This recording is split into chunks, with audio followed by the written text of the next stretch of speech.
my gosh. We're all going against the wind. The wind's 120 knots from the west. An encounter between a US Navy fighter jet and an unidentified flying object, or what the Pentagon prefers to call an unidentified aerial phenomenon. Well, if there's look at that thing. It's rotating.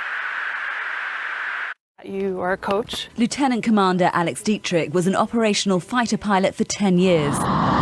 She was with 3 other pilots on a routine training flight when they witnessed an unidentified object in the skies off the coast of Southern California, now known as tic-tac, due to its resemblance to the mints. It was traveling very fast and very erratically, and we couldn't anticipate which way it was going to turn, or couldn't understand how it was maneuvering the way that it was, or the propulsion system.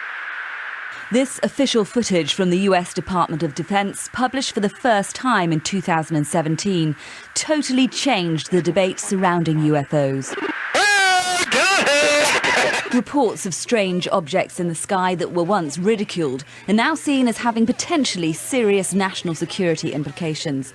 Leslie Kane, who broke that story, says the stigma attached was intentional.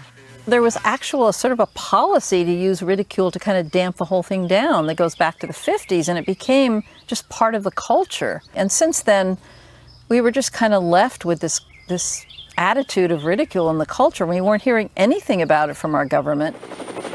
Not only was that damaging to witnesses, but also, say some who spent years working inside the Pentagon, to security.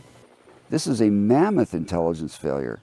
We haven't suffered the consequences we did in Pearl Harbor and 9/11, but the problems are precisely the same. You had a radar operator seeing Japanese bombers and fighters approaching. He didn't report it to anybody. The information didn't get up the chain. 9/11, we had CIA and FBI not talking and not sharing information. In this case, it's worse. We've got more like 10 agencies not talking and sharing information.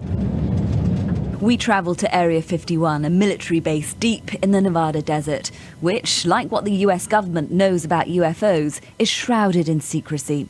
Some believe, though have no evidence, that a UFO is being reverse engineered behind the gates few have clearance to enter. Those who've been mocked for monitoring the skies here, convinced we're not alone, now feel vindicated. The UFO community has been seeking a disclosure for 50 plus years or more, and I think this is a good step forward for the UFO community, for the government to acknowledge the existence of the phenomenon and let people know that there's something going on out there on a regular basis. Roger. Whatever its conclusions, for many, publication of the report alone marks an important milestone on the path to understanding these unexplained encounters. Sophie Long, BBC News, in the Nevada desert.